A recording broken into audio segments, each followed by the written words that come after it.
सबको पता है, आप सब लोग बचपन से ही जानते आए हैं। मैं बंगाल में हूँ और यहाँ पर तरह तरह के लोग आए हुए हैं। तो और होम्योपैथिक कॉलेज में हूँ, यूनिवर्सिटी में हूँ। मेरे नाना जी होम्योपैथिक डॉक्टर थे। 1987 में उन्होंने बताया कि डॉक्टर सुभाष चंद्र बोस 84 तक तो जिंदा थे। बोले नहीं, क्या बात करते हैं? नहीं, एक मेरे फ्रेंड फैजाबाद के आसपास कहीं रहते थे वो, और मेरे एक फ्रेंड, उनके एक फ्रेंड उनका ट्रीटमेंट करने जाते थे। एक खाली उनको पता हो, किसी को नहीं पता है। तो हम लोग भी कहीं अखबार में पढ़े कि साधु बाबा को लोग बोलता है, क्लेम करता है कि नेताजी सुभाष चंद्र बोस जिस डॉक्टर को दिखाते थे वो होम्योपैथिक डॉक्टर थे। और मैं भी ऐसे समाज से आता हूँ।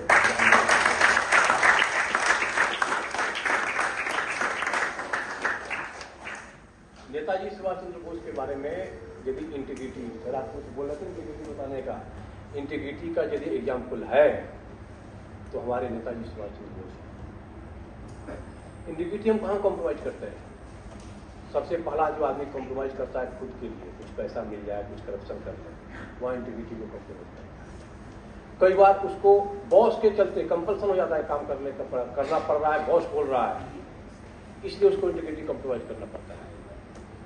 थोड़ा और आगे जाएंगे तो पता उसकी मजबूरी है, उसके चलते इंटीग्रिटी का लगा। तो इंटीग्रिटी, इसको कॉम्प्रोमाइज करने वाले को इंटीग्रिटी नहीं बोलते हैं, चाहे जो भी सिचुएशन हो। यदि आप सत्य को निगोशिएट नहीं कर रहे हैं, दैट इज कॉल्ड इंटीग्रिटी। मैं मुझसे पूछिएगा कि जो मैं अपने मम्मी पापा से सीखा, मैं अपने गुरुजी लोगों से सीखा, वही इंटीग्रिटी है। मैं अभी तक कहीं ऐसा नहीं कोशिश किया कि हमारी इंटीग्रिटी यदि गलत है तो है, उसको मैं सही नहीं बोलूँगा।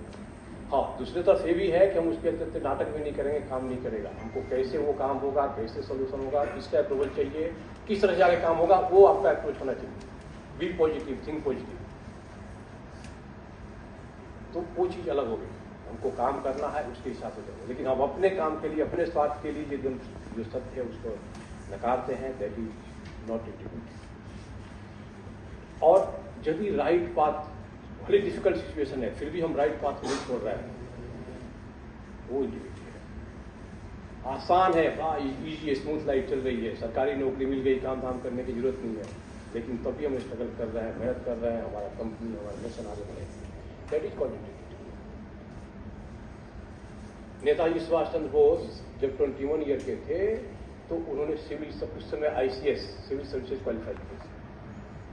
उनका पर्पस एक ही था, उनके पिताजी चाहते थे कि मेरा बेटा IAS बन जाए। क्या महान आत्मा थे उनके पिताजी, बोले। और IAS उस समय खाली इंग्लैंड में एग्जाम होता था और बहुत कम सीट हुआ करता था और रेयरली लोग क्वालिफाई कर पाते थे। उन्होंने क्वालिफाई किए। जब इंग्लैंड से यहाँ आ रहे थे, शिप में थे, तो उनको देखने के लिए बॉम्बे में भीड़ लगी हुई थी।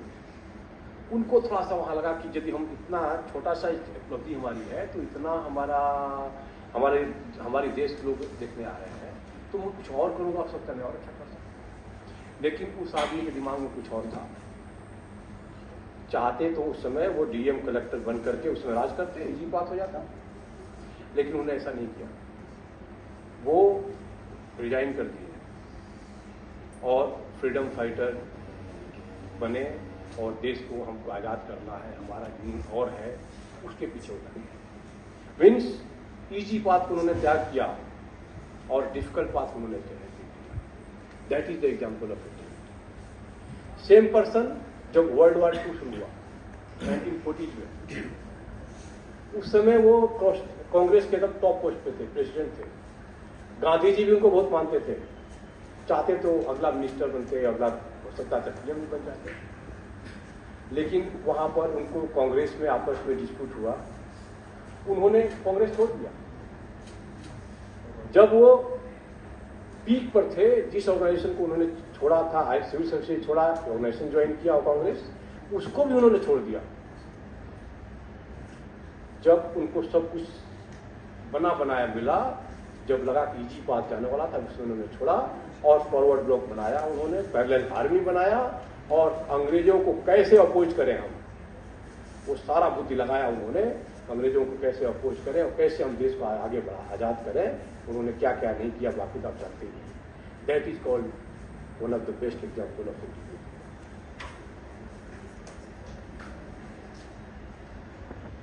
और थोड़ा ऑनेस्टी देखिए चाणक्य, और थोड़ा हिस्ट्री बहुत पीछे जाइए।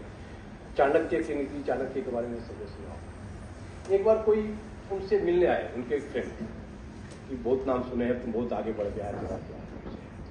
वो रात को लालटेन जला के काम कर रहे थे। जब ये पहुंचे थोड़ा देर इंतजार किए, फिर उन्होंने उस लालटेन को बुझाया और दूसरी लालटेन उन्होंने जलाई। उनका फ्रेंड उनसे पूछा कैसा क्या है कि आपके लालटेन क्यों बुझाए और दूसरा क्यों जलाए? तो बोले देखो अभी देखिए, आप अभी तक मैं सरकार का काम कर रहा था, गवर्नमेंट का काम कर रहा था, तो इसमें तेल जो है ना वो सरकार का है। अब मैं आपसे बात करूंगा तो ये मेरा पर्सनल काम है। अब जो भी तेल जलेगा वो मेरा पर्सनल जलेगा। इस तरह के ऑनेस्ट लोग हमारे थे। इसलिए तो हमको फक्र है कि हम इस देश में जन्म लिए हैं। हमको G20 से नहीं सीखना है, हम पहले से सीखना है।